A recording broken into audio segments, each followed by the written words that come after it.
Hello my dear students, welcome to Clifford classes. তোমরা যারা কেন্দ্র সরকারের ওপেন বোর্ড এনআইওএস থেকে মাধ্যমিক বা উচ্চ মাধ্যমিক পরীক্ষা দিতে চাইছো, তাদের জন্য আবার অক্টোবরের অ্যাডমিশন ওপেন হয়ে আছে। যারা চাইছো যে তারা মাধ্যমিক বা উচ্চ মাধ্যমিক পরীক্ষাটা দিয়ে নেবে, তারা কিন্তু এনআইওএস থেকে পরীক্ষা দিতে পারে। যারা এপ্রিল 2025-এর পরীক্ষা মিস করেছো, তাদের জন্য আবার অক্টোবরের পরীক্ষার অ্যাডমিশন শুরু হয়েছে। 6 মাস পরে পরে পরীক্ষা হয়, পাবলিক এক্সাম। তো অক্টোবরে যে পাবলিক এক্সাম আছে 2025 অক্টোবরে, সেই অক্টোবরে যদি তোমরা এই অ্যাডমিশনটাও মিস করে দাও, তাহলে তোমাদের আবার 2026-এর এপ্রিল মাসে গিয়ে পরীক্ষা দিতে হবে। তো যারা এপ্রিল 2025-এর পরীক্ষা মিস করেছো, তাদের জন্য এখন অক্টোবর 2025 পরীক্ষার অ্যাডমিশন চলছে। তো এই বোর্ডের কিছু বিষয় আমরা আলোচনা করছি আজকে। যারা প্রথম ভিডিও দেখছো বা এই বোর্ড সম্বন্ধে প্রথম জানছো, যারা দীর্ঘদিন পড়াশোনার বাইরে আছো, কিভাবে পরীক্ষা দেবে, কোত্থেকে পরীক্ষা দেবে, নিজের ডিগ্রি কমপ্লিট করবে, এই বিষয়গুলো নিয়ে ভাবে চিন্তা করছো, তাদের জন্য আমরা এনআইওএস এর এই বোর্ড নিয়ে কিছু প্রাথমিক বিষয় আমরা আলোচনা করছি। এনআইওএস হচ্ছে কেন্দ্র সরকারের বোর্ড, যেটা national institute of open schooling. তার পুরো কথা হচ্ছে national institute of open schooling, বাংলায় জাতীয় মুক্ত বিদ্যালয় শিক্ষা সংস্থান। তো এই বোর্ড 1989 সালে নভেম্বর মাসে তৈরি হয়েছিল জাতীয় শিক্ষানীতি 1986 অনুযায়ী। 86 সালে জাতীয় শিক্ষানীতি তৈরি হয়েছিল, সেই শিক্ষানীতির এক্সটেন্ডেড হিসাবে 89 সালে নভেম্বর মাসে এই বোর্ড তৈরি হয়। এই বোর্ড পরিচালিত হয় ভারত সরকারের দ্বারা। Ministry of human resource development বা মানব সম্পদ উন্নয়ন মন্ত্রকে এই বোর্ড চালায়। এই বোর্ড হচ্ছে লার্জেস্ট ওপেন বোর্ড, পৃথিবীর সবচেয়ে বড় ওপেন বোর্ড হচ্ছে এনআইওএস। কারণ এই বোর্ড ভারতের বাইরে কুয়েত, কাতার, বাহরিন, নেপাল এবং ইউএই, ইউনাইটেড আরব এমিরেটস, এই সমস্ত জায়গা রয়েছে, বাংলাদেশে নেই। ঠিক আছে, তো এটা একটি লার্জ বোর্ড, পৃথিবীর সবচেয়ে বড় বোর্ড। তো যারা বাংলাদেশ থেকে ফোন করছেন, তাদের যদি প্রয়োজন হয়, তাহলে যে জায়গায় তারা এই বোর্ডের সার্টিফিকেট কাজে লাগাতে চাইছেন, তারা সেখানে খোঁজ নিন। যদি তাদের মনে হয় যে এই বোর্ড সার্টিফিকেট তারা গ্রহণ করবে, তাহলে স্টুডেন্ট ভিসা নিয়ে পশ্চিমবঙ্গে এসে এখান থেকে ওয়েস্ট বেঙ্গলের আন্ডারে যে রিজিওনাল সেন্টার আছে, কলকাতা রিজিওনাল সেন্টার আন্ডারে আপনারা ভর্তি হতে পারেন। এই বোর্ড থেকে পাশ করলে নিট দেওয়া যাবে, আইআইটি দেওয়া যাবে, এনআইআইটি দেওয়া যাবে, ডব্লিউবিজে দেওয়া যাবে, রেগুলার কলেজে ভর্তি হওয়া যাবে এবং যে কোনো কোর্স, যে কোনো চাকরির পরীক্ষায় ভর্তি হওয়া যাবে এবং পুলিশ, আর্মি এই সমস্ত পরীক্ষায় দেওয়া যাবে, পাসপোর্ট করা যাবে। অক্টোবরে যে পরীক্ষা হচ্ছে, এটা একটা পাবলিক এক্সাম। এপ্রিল মাসে এবং অক্টোবর মাসে দুটো পাবলিক এক্সাম হয়। এপ্রিল 2025-এর যে পরীক্ষা, সেটার ভর্তি অলরেডি শেষ হয়ে গেছে, 15 সেপ্টেম্বর তার লাস্ট ডেট চলে গেছে, এখন আর সেটার পরীক্ষা দেওয়া যাবে না। তো যারা অক্টোবরে পরীক্ষা দিতে চাইছে, তাদের এখন অ্যাডমিশন খোলা রয়েছে। এটা হচ্ছে পাবলিক এক্সাম স্ট্রিম 1। স্ট্রিম 1-এ পাবলিক এক্সাম হয়। স্ট্রিম 2, স্ট্রিম 3, স্ট্রিম 4 এগুলো হচ্ছে অন ডিমান্ড এক্সাম। কেবলমাত্র স্ট্রিম 1 যেটা, সেটা স্ট্রিম 1-এ দুটো ব্লক থাকে, স্ট্রিম ব্লক 1, ব্লক 2। ব্লক 1টা এপ্রিল মাসে পরীক্ষা, তাদের অ্যাডমিশন ক্লোজড হয়ে গেছে। আর এখন যেটা ওপেন আছে সেটা হচ্ছে ব্লক 2। অন ডিমান্ডও ক্লোজড হয়ে গেছে। অন ডিমান্ড যারা কারা দিতে পারে না, যারা ফেল করেছো কেবলমাত্র তারাই অন ডিমান্ড দিতে পারে। এখনো যাদের কনফিউশন আছে, যারা ফোন করছো, প্রশ্ন করছো যে আমি এবছরই ফেল করেছি, আমি এই এপ্রিল মাসে যে পরীক্ষা হচ্ছে সেটাতে কি কোনোভাবে অন ডিমান্ড দিতে পারবো না, তোমরা কোনোভাবে অন ডিমান্ড এপ্রিল মাসে আর দিতে পারবে না, কারণ অলরেডি সেটার অ্যাডমিশন ক্লোজড হয়ে গেছে। এবং প্রতি বছর যে অন ডিমান্ড পরীক্ষা, সেটা পাবলিক এক্সামের, একটা পাবলিক এক্সামের পরে হয়, রেজাল্ট বেরোনোর পর থেকে, আরেকটা পাবলিক এক্সামের আগে পর্যন্ত হয়। তো পাবলিক এক্সাম যেটা হয়ে গেছে এপ্রিল মাসে, তার পরের পরীক্ষা হচ্ছে জুন থেকে সেপ্টেম্বর মাসে অ্যাডমিশন ছিল, এই সময়টার পরীক্ষা হয়ে গেছে। আর নেক্সট আবার যে পরীক্ষা হবে সেটা হচ্ছে জানুয়ারি, ফেব্রুয়ারি, মার্চ, এই 3টে মাসে আবার অন ডিমান্ড পরীক্ষা হবে। তো যারা 2024 সালে পরীক্ষা দিয়েছো, যদি ডিসেম্বর মাসে পোর্টাল ওপেন হয়, তাহলে তোমরা অন ডিমান্ড দিতে পারবে। আর যদি জানুয়ারিতে চলে যায়, তাহলে কিন্তু আর পরীক্ষা দিতে পারবে না। কারণ যারা অন ডিমান্ড পরীক্ষা দেবে, তাদের নিয়ম হচ্ছে যে যে বছর স্টুডেন্ট ফেল করেছো, সেই বছরেরই পরীক্ষা দিতে হবে।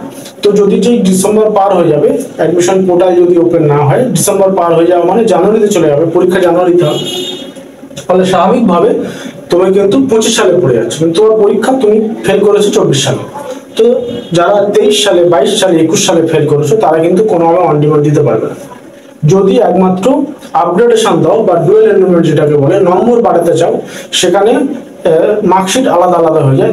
দুটো সাবজেক্ট পরীক্ষা দাও, সেটা দুটো সাবজেক্ট আলাদা মার্কশিট পাবে। সেটা আমরা একটা ডিটেল আলাদা ভিডিওর পরে করবো, তো সেটা তোমরা দেখে নিতে পারবে। তো যারা অন ডিমান্ড দিতে চাইছো তারা কিন্তু আবার অন ডিমান্ড দিতে পারবে জানুয়ারি, ফেব্রুয়ারি, মার্চ মাসে, ঠিক আছে। সেপ্টেম্বর অবধি যে অন ডিমান্ড ছিল সেটা ক্লোজ হয়ে গেছে। এখন কেবলমাত্র স্ট্রিম 1 পাবলিক এক্সাম ওপেন আছে। এক্সাম প্যাটার্ন কি হয় না, এনআইওএস এক্সাম প্যাটার্ন মিনিমাম 5টা সাবজেক্ট নিতে হয়, ম্যাক্সিমাম 7টা সাবজেক্ট নেওয়া যায়। তো 5টা 6টা 7টা সাবজেক্ট নিয়ে পরীক্ষা দিতে পারবে। একটা বা দুটো ল্যাঙ্গুয়েজ নেওয়া যেতে পারে, অর্থাৎ বাংলা, ইংরেজি, হিন্দি সবগুলো নেওয়া যেতে পারে। দুটো সাবজেক্ট ল্যাঙ্গুয়েজ নিতে পারবে, আর এদিকে 4টে সাবজেক্ট কি 3টে সাবজেক্ট নন ল্যাঙ্গুয়েজ সাবজেক্ট থেকে নিতে পারবে। থিওরি পেপার থাকে, অ্যাসাইনমেন্ট থাকে, প্র্যাকটিক্যাল থাকে। প্রত্যেকটা সাবজেক্টের অ্যাসাইনমেন্ট থাকে। টোটাল যে নম্বর থাকে থিওরি পেপার, টোটাল যে পেপার থাকে সেই পেপারে থিওরি যত নম্বর থাকে তার 20% হচ্ছে অ্যাসাইনমেন্ট থাকে। অর্থাৎ যদি বাংলা বা ইংরাজির যদি 100 থাকে তাহলে তার 20% মানে হচ্ছে 20 মার্কস হচ্ছে অ্যাসাইনমেন্ট থাকবে। আর সেক্ষেত্রে যদি physics, chemistry, biology, home science, geography এই সাবজেক্টগুলোর যেহেতু 20 নম্বর হচ্ছে প্র্যাকটিক্যাল, তো 80 নম্বর হচ্ছে থিওরি। সেক্ষেত্রে অ্যাসাইনমেন্ট হবে, অর্থাৎ টিএমএ হবে 16 নম্বরের। বোঝা গেল? 20% হচ্ছে থিওরি অ্যাসাইনমেন্ট থাকে, আর প্র্যাকটিক্যাল থাকে। প্র্যাকটিক্যালের দুটো পার্ট থাকে, একটা হচ্ছে পিসিপি ক্লাস হয়। পিসিপি কথা হচ্ছে পার্সোনাল কন্ট্যাক্ট প্রোগ্রাম। যে সমস্ত সাবজেক্টগুলো প্র্যাকটিক্যাল আছে কেবলমাত্র তাদেরই পিসিপি ক্লাস হয়, সমস্ত সাবজেক্টের পিসিপি হয় না। তো প্র্যাকটিক্যাল যেগুলো থাকবে সেই সাবজেক্টগুলোর পিসিপি হবে আর ফাইল সাবমিশন হবে। এখানে প্র্যাকটিক্যালি দুটো ভাগ। প্র্যাকটিক্যাল কি থাকে, যেগুলো physics, chemistry, biology, home science, geography এই সাবজেক্টগুলো 20 নম্বর করে প্র্যাকটিক্যাল থাকে। ফিজিক্যাল এডুকেশন সাবজেক্টে 30 নম্বর প্র্যাকটিক্যাল থাকে। 40 নম্বর প্র্যাকটিক্যাল থাকে হচ্ছে কম্পিউটার সায়েন্সে। 60 নম্বর প্র্যাকটিক্যাল থাকে ডেটা এন্ট্রি অপারেশনে। আর 70 নম্বর প্র্যাকটিক্যাল থাকে এনটিভি।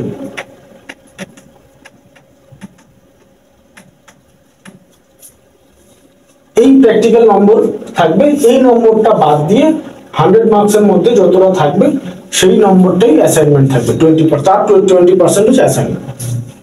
বোঝা গেল? অর্থাৎ প্র্যাকটিক্যাল বাদ দিয়ে যতটা থিওরি সাবজেক্ট নম্বর পড়ে থাকবে তার 20% নম্বর অ্যাসাইনমেন্ট বা টিএমএ থাকবে। অ্যাডমিশন প্রসেস কি, প্রথমে সাবজেক্ট চয়েস করতে হবে। প্রথমে একটা স্টুডেন্টকে সাবজেক্ট চয়েস করতে হবে, সে কোন স্ট্রিমে পড়তে চায়, কোন কোন সাবজেক্ট তার অ্যাভেলেবেল আছে সেই সাবজেক্ট তাকে চয়েস করতে হবে। সেই সাবজেক্টগুলো অনুযায়ী তাকে সাবজেক্ট চয়েস করতে হবে, তাকে স্টাডি সেন্টার চয়েস করতে হবে, মিডিয়াম চয়েস করতে হবে। বাংলায় নেবে না ইংরাজি নেবে।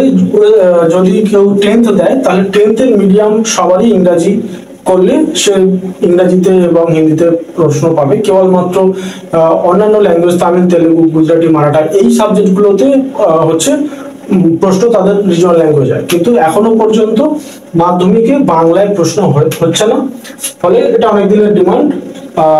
দেখা যাক কবে হয়, কিন্তু এখন অবধি হচ্ছে না। তো মিডিয়াম হচ্ছে ইংলিশ হবে। যারা 10 দিতে চাও তারা কিন্তু বাংলায়, ইংরেজিতে প্রশ্ন পাবে, বাংলায় পাবে না। স্টাডি সেন্টার চয়েস করতে হবে যে কোন স্টাডি সেন্টার পড়তে চাও। বাড়ির কাছাকাছি যে অ্যাড্রেস অনুযায়ী স্টাডি সেন্টার অপশন দিয়ে স্টাডি সেন্টার চয়েস করতে হয়। সমস্ত যে ডকুমেন্টগুলো আছে সেই ডকুমেন্টগুলো ঠিকঠাকভাবে আপলোড করতে হয়। কোনো কারণে যদি document upload, study centre choice বা এই সমস্ত বিষয় নিয়ে সমস্যা হয়ে গিয়ে থাকে তাহলে কিন্তু অ্যাডমিশন শেষ অবধি কনফার্ম হয় না। অনেকে নিজের মতো অ্যাডমিশন করে নেয়, অনেকে সাইবার ক্যাফে থেকে অ্যাডমিশন করে, শেষ অবধি অনেক সমস্যা পড়ে, তখন আমাদেরকে সেই প্রবলেমগুলো সলভ করতে হয়। তো যারা অ্যাডমিশন সম্বন্ধে খুব অ্যাওয়ার, এক্সপার্ট, তোমরা চাইলে নিজেরা যদি সমস্ত কিছু বুঝে উঠতে পারো তাহলে নিজেরা করে নিতে পারো, অথবা আমাদের যারা এক্সপার্ট রয়েছে তোমরা আমাদের মাধ্যমে অ্যাডমিশন করতে পারো, যাতে করে তোমার অ্যাডমিশনের কোনো সমস্যা না হয়। এবং অ্যাডমিশন কনফার্ম হতে একটু সময় লাগে। সেই অ্যাডমিশন কনফার্ম হয়ে যাওয়ার পরে তোমার বাকি প্রসেস সমস্ত ঠিকঠাকভাবে এগোলে তুমি পরীক্ষা দেবে। 10th হচ্ছে পরীক্ষা।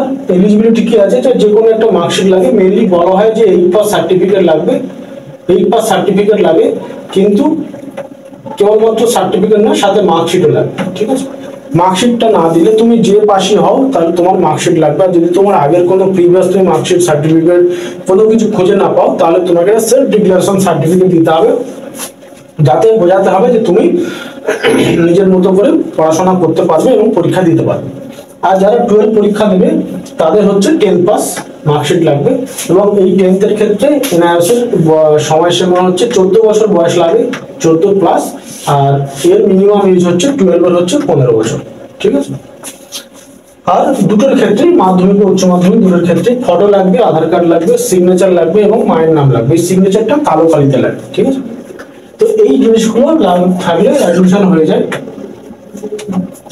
এবার অ্যাডমিশনের পরে কি করবে? আফটার অ্যাডমিশন কি? আফটার অ্যাডমিশনের পরে প্রত্যেকটা স্টুডেন্টের জন্য একটা ড্যাশবোর্ড হয়, সেই ড্যাশবোর্ডে আইডি পাসওয়ার্ড জেনারেট হয় অ্যাডমিশনের পরে। সেই আইডি পাসওয়ার্ড দিয়ে ড্যাশবোর্ডে ওপেন করলে সেখানে সমস্ত কিছু শো হতে থাকে। তার অ্যাডমিশনের যদি আই কার্ড রিলিজ হয় তাহলে সেখানে সে আই কার্ড পাবে। তার আইডি পাসওয়ার্ডের মাধ্যমে সে ঢুকলে সেখানে রেফারেন্স নম্বর পাবে। তারপরে অ্যাডমিশন যখন কনফার্ম হয়ে যাবে তখন তার একটা এনরোলমেন্ট নম্বর বেরোবে, সেটা কি রোল নম্বর। সেই রোল নম্বরটাই কিন্তু তার হল টিকিটে থাকবে, রেফারেন্স নম্বরটা থাকবে না। তো থাকবে হচ্ছে এনরোলমেন্ট নম্বর থাকবে, আর সে একটা আই কার্ড পাবে, আর বই আসবে এনএস থেকে। একমাত্র কিন্তু স্ট্রিম 1 অর্থাৎ অক্টোবর এবং এপ্রিল মাসে যে পাবলিক এক্সাম হয় সেই পরীক্ষাতেই কেবলমাত্র বই পাওয়া যায়। ঠিক আছে, অন ডিমান্ডে বই দেয় না, তো বই পাওয়া যায়। এবং এই বই কিন্তু আসতে দেরি হয়, পোস্ট অফিসের মাধ্যমে বই পাওয়া যায়। সেই সমস্ত বইগুলো যে অ্যাড্রেস দেওয়া হয়েছে সেই অ্যাড্রেসে আসে। যখন এক্সাম ফর্ম ফিল আপ করা হয় অ্যাডমিশনের জন্য, তখন একটা করেসপন্ডেন্স অ্যাড্রেস, হয়তো তোমার যে বাড়িতে তুমি আধার কার্ডের অ্যাড্রেস আছে সেখান থেকে তোমার অন্য অ্যাড্রেসে তুমি থাকো, তো সেখানে একটা করেসপন্ডেন্স অ্যাড্রেস ওখানে দিতে হয়, তার কিছু ডকুমেন্ট প্রুফ দিতে হয়। দিলে তাহলে তার যে নিয়ারেস্ট পোস্ট অফিস থাকবে, তোমার যে এই মুহূর্তের যে করেসপন্ডেন্স অ্যাড্রেস, সেই রেসিডেন্সিয়াল অ্যাড্রেসের কাছে যে পোস্ট অফিস আছে সেখানে তোমার বই চলে আসবে। ঠিক আছে, পিসিবি ক্লাস হয়। আমরা অ্যাসাইনমেন্ট আগেই বললাম যে থিওরি 20% অ্যাসাইনমেন্ট থাকে, প্র্যাকটিক্যালে দুটো ভাগ। একটা হচ্ছে পিসিবি ক্লাস, এর হচ্ছে পাঁচটা ক্লাস হয় এবং এই ক্লাসের জন্য আলাদা হল টিকিট আছে। এই হল টিকিটটা যে ড্যাশবোর্ড তোমায় দেবে অ্যাডমিশন হওয়ার পরে, যে ড্যাশবোর্ড তোমার হবে সেই আইডি পাসওয়ার্ড দিয়ে যে ড্যাশবোর্ডে যখন ঢুকবে সেখানে প্রিন্ট সেকশন থাকবে। সেই প্রিন্ট সেকশনের মধ্যে তোমার আই কার্ড থাকবে, সেখানেই তুমি পিসিবির হল টিকিট পাবে, প্র্যাকটিক্যালের হল টিকিট পাবে, ফাইনাল এক্সামের হল টিকিট পাবে, সেটা প্রিন্ট করে দিতে হবে। তো এই যে সেপারেট তুমি হল টিকিট পাবে। এই যে পিসিবি আছে, এই পিসিবিতে 50% নম্বর থাকে। অর্থাৎ যদি আমি মনে করি যে ডেটা এন্ট্রি অপারেশনে টোটাল যদি 60 নম্বর আমার প্র্যাকটিক্যাল হয়, তাহলে আমার 30 হচ্ছে পিসিবি আর 30 হচ্ছে আমার ফাইল সাবমিশন। এবার যদি আমি পিসিবি ক্লাসটা না করি তাহলে 30 নম্বরটা আমি আর পাবো না, কেবলমাত্র এই 30 নম্বরের মধ্যে আমার নম্বর পাওয়া যাবে। তাহলে 50% মার্কস থাকে প্র্যাকটিক্যাল পেপারের মধ্যে। এটা অবশ্যই ওই জন্য পিসিবি ক্লাস করতে হয়। পিসিবি ক্লাস সাধারণত ফেব্রুয়ারি মাসে হয়, আর যারা অক্টোবরে পরীক্ষা দেবে তাদের ওই অক্টোবরের আগে সেপ্টেম্বর নাগাদ পিসিবি ক্লাস হয়। তো আগস্ট সেপ্টেম্বরে যখন পিসিবি ক্লাস হয় সেই সময় স্কুলে গিয়ে একটু আগে থেকে জেনে আসতে হবে, হল টিকিট বেরোবে, সেই হল টিকিটেই পিসিবি যে স্কুল তার নাম দেওয়া থাকে, তো সেখানে গিয়ে করতে হয়। সাধারণত যে স্টাডি সেন্টার আছে যেখানে ভর্তি হয় স্টুডেন্ট, যেটাকে এআই সেন্টার বা স্টাডি সেন্টার বলে, সেখানে পিসিবি ক্লাস হয়। এবার ধরো কোনো কারণে মনে করো যে স্কুল তোমাকে ব্রাইব চাইছে, ঘুষ চাইছে, যে তোমার পিসিবির নম্বর দেবো না, তোমাকে এত টাকা দিতে হবে, 2000 টাকা দিতে হবে, 3000 টাকা দিতে হবে, এরকম যদি পরিস্থিতিতে পড়ো, তাহলে এই যে লার্নার সাপোর্ট সেন্টার আছে তার একটা নম্বর দেওয়া আছে, দেখো 180018099393। এটা এনআইএস এর লার্নার সাপোর্ট সিস্টেমের নম্বর। এইখানে ফোন করে তুমি সেই পার্টিকুলার ওই স্টাডি সেন্টার যে তোমার ব্রাইব চাইছে সেটা সম্বন্ধে অভিযোগ জানাতে পারো, তোমার কল রেকর্ড করা হবে এবং সেটা নিয়ে তদন্ত হবে। তুমি মেল করবে lsc@nios.ac.in। এই জায়গায় তুমি মেল করে তোমার এনরোলমেন্ট নম্বর সহ, তোমার এনরোলমেন্ট নম্বর, তোমার আইডেন্টিটি কার্ড, তোমার যে পিসিবির হল টিকিট, সমস্ত কিছু অ্যাটাচ করে দিয়ে ওই মেলে তুমি পাঠাবে যে এই বিষয় আমাকে এই ব্রাইব চাইছে, আমার পক্ষে দেওয়া সম্ভব নয়, আর এই যদি আমি না দিই তাহলে আমাকে নম্বর দেবে না বলছে। তুমি যখনই মেল করবে বা ফোন করবে তখনই কিন্তু ওই স্টাডি সেন্টারে তোমার যদি তুমি পিসিবি ক্লাস কোনো অ্যাটেন্ড নাও হয়ে থাকে, পিসিবির যে ডেট আছে তার মধ্যে যদি তুমি মেল পাঠিয়ে দাও তাহলে কিন্তু তোমার পিসিবির নম্বর চলে আসবে, ঠিক আছে। কিন্তু যদি তুমি মিথ্যা অভিযোগ করো তাহলে কিন্তু তোমার সমস্যা আছে, সেটাও মাথায় রাখবে। অ্যাসাইনমেন্ট যেটা আগেই বললাম যে মেনলি তিনটে part, assignment, practical, theory. Assignment কি বললাম যে প্রত্যেকটা সাবজেক্টের 40% হচ্ছে, 30% 20% হচ্ছে থিওরির অ্যাসাইনমেন্ট হয়, আর সিলেবাস যেটা হয় সেটা হচ্ছে 40%, মানে টোটাল যে 100% সিলেবাস তার 40% সিলেবাস থেকে অ্যাসাইনমেন্টের প্রশ্ন লিখতে হয়, সাধারণত 6টা প্রশ্ন লিখতে হয়। আর এই যে অ্যাসাইনমেন্টের তুমি উত্তরটা লিখবে সেটা তোমার যে ড্যাশবোর্ড দেওয়া হচ্ছে সেই ড্যাশবোর্ড থেকে আপলোড করতে হবে উত্তরগুলো।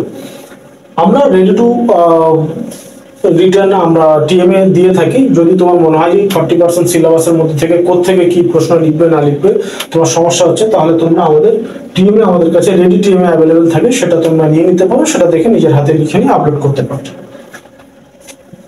নন প্র্যাকটিক্যাল যে সাবজেক্টগুলো আছে সেখানে সাধারণত 20 নম্বরের অ্যাসাইনমেন্ট থাকে, আর যেগুলো প্র্যাকটিক্যাল সাবজেক্ট সেগুলো 16 থাকে, 14 থাকে, 8 থাকে, ঠিক আছে। এই নম্বরগুলো প্র্যাকটিক্যাল অ্যাসাইনমেন্ট নম্বর থাকে। প্র্যাকটিক্যাল পরীক্ষা যেদিন হয়, প্র্যাকটিক্যাল পার্ট দুটো বললাম, একটা হচ্ছে ফাইল সাবমিশন আর একটা হচ্ছে পিসিবি ক্লাস। পিসিবি ক্লাস আলোচনা করলাম যে 5টা ক্লাস করতে হয়, আর প্র্যাকটিক্যাল হচ্ছে একটা ফাইল সাবমিশন করতে হয়। এরকম ফাইল বানাতে হয়, এই ফাইলগুলো তোমাকে একদিকে রুল টানা একদিকে সাদা, সেখানে 6টা থেকে 10, সাধারণত 10টা তোমাকে প্রজেক্ট ওখানে রেডি করতে হয়, বিভিন্ন প্র্যাকটিক্যাল গুলো লিখতে হয়, সেই ফাইল মেকিং করতে হয়। এবং প্র্যাকটিক্যাল যে হল টিকিট তুমি তোমার ড্যাশবোর্ডে পাবে, যেখান থেকে আই কার্ড পাবে, যেখান থেকে তুমি পিসিবির হল টিকিট পাবে, সেখান থেকেই তুমি প্র্যাকটিক্যালের হল টিকিট পাবে, সেখান থেকে তুমি ফাইনালেরও হল টিকিট পাবে। প্রিন্ট সেকশন থেকে তুমি প্র্যাকটিক্যালের হল টিকিট পাবে, যেখানে তোমার প্র্যাকটিক্যাল পরীক্ষা হবে সেদিন সেখানে যেতে হবে এবং তোমাকে ওই সাবমিট করতে হবে উইদিন ডেট। প্র্যাকটিক্যাল কোনো নির্দিষ্ট ডেট থাকে না, একটা ডেট থেকে আরেকটা ডেটের মাঝখানে তোমার প্র্যাকটিক্যালের 2-3টে সাবজেক্ট দিয়ে দেওয়া হয়, ফলে কোন সাবজেক্টের জন্য কোন ডেট সেটা বলা থাকে না। তোমাকে আগে থেকে স্কুলে একবার গিয়ে জিজ্ঞেস করে আসতে হবে যে স্যার আমার এই স্কুলে প্র্যাকটিক্যাল পরীক্ষা পড়েছে এত ডেট থেকে এত তারিখে, তো আমি কোন দিন আসবো প্র্যাকটিক্যালের খাতা জমা দিতে, সেটা আগে থেকে কথা বলে আসবে। তারপরে গিয়ে তোমরা সেই যে ডেট সেখান থেকে স্কুল থেকে তোমায় বলে দেবে, তো সেই ডেটে গিয়ে তোমরা তোমাদের খাতা সাবমিট করবে। এবং রিটেন এবং ওরাল দুটো পার্ট থাকে, চাইলে অনেক জায়গায় রিটেন হয়, অনেক জায়গায় রিটেন হয় না। কোনো টিচার চাইলে রিটেন নিতে পারে, তুমি যে ফাইল সাবমিট করেছো সেখান থেকে তোমায় কিছু প্রশ্ন জিজ্ঞেস করতে পারে যেটা ওরাল হয়, আর কিছু প্রশ্ন লিখতে দিতে পারে যেটা রিটেন হয়। এর বাইরে যেটা সবচেয়ে বড় ইম্পর্টেন্ট সেটা হচ্ছে যে তুমি অবশ্যই একটা অ্যাটেন্ডেন্স থাকে, সেই অ্যাটেন্ডেন্সটা অবশ্যই সই করে আসবে। কারণ অনেক সময় দেখা যায় তুমি পরীক্ষা দিয়েছো তুমি অ্যাটেন্ডেন্স শিট ফিল আপ করোনি, ফলে ওই অ্যাটেন্ডেন্স শিট যখন বোর্ডে চলে যাবে, রিজিওনাল সেন্টারে জমা পড়ে সেখান থেকে নয়ডা হেড অফিস চলে যাবে, তখন কিন্তু তোমার ওখানে দেখা যাবে যে ব্ল্যাঙ্ক হয়ে আছে, তুমি ওই পরীক্ষাটা দাওনি। তো ফলে পরীক্ষা দিয়েও তোমার পণ্যশ্রম হয়ে যাবে, তুমি মার্কস পাবে না। ফলে অবশ্যই তুমি রিটার্ন ঠিকঠাক লিখতে পারলে কি ওরা সব ঠিকঠাক বলতে পারলে সেটা বড় বিষয় নয়, তুমি ফাইল সাবমিট করলে আর তুমি অ্যাটেন্ডেন্স শিট যদি ফিল আপ করে আসো তাহলে তুমি একটা সম্মানজনক নম্বর পেয়ে যাবে, এটুকু বলা যেতে পারে। আমরা যেটা করি সেটা হচ্ছে আমরা অ্যাডমিশন করাই। স্টুডেন্ট যদি আমাদের মাধ্যমে অ্যাডমিশন হতে চাও তাহলে তোমাদেরকে প্রপার কিভাবে অ্যাডমিশন হবে তার সমস্ত রকম গাইডেন্স করে আমরা অ্যাডমিশন করি। তোমাদের সাবজেক্ট চয়েস কোন কোন সাবজেক্ট নিলে ভালো স্কোর করা যাবে সেই সাবজেক্ট, তার সাজেশন, তার অ্যাসাইনমেন্ট, তোদের নোটস, প্র্যাকটিক্যাল, তোমাদের অনলাইন ক্লাস, এই সমস্ত কিছু দিয়ে যাতে তোমরা ভালো রেজাল্ট করো তার জন্য আমরা সমস্ত রকম সাহায্য সুবিধা করে থাকি। আমরা এনআইএস এর অথরাইজড ফ্যাসিলিটেশন সেন্টার, যার কোড নম্বর হচ্ছে এটা 157829630019, এই হচ্ছে ফ্যাসিলিটেশন সেন্টার কোড। এবং যারা তোমরা ভর্তি হতে চাইছো বা অ্যাসাইনমেন্ট নিতে চাইছো বা তোমাদের কোনো সাজেশন প্রয়োজন বা অ্যাসাইনমেন্ট, প্র্যাকটিক্যাল, এই সমস্ত গাইডেন্স প্রয়োজন বা ওভারঅল অ্যাডমিশন গাইডেন্স সবকিছু নিতে চাইছো, তারা হেল্পলাইন নম্বরে যে নম্বর শো হচ্ছে এখানে ফোন করতে পারো এবং আমাদের মাধ্যমে এনআইএস থেকে পরীক্ষা দিয়ে ভালো নম্বর পেয়ে তোমরা ফিউচারে এগিয়ে যেতে পারো। ধন্যবাদ।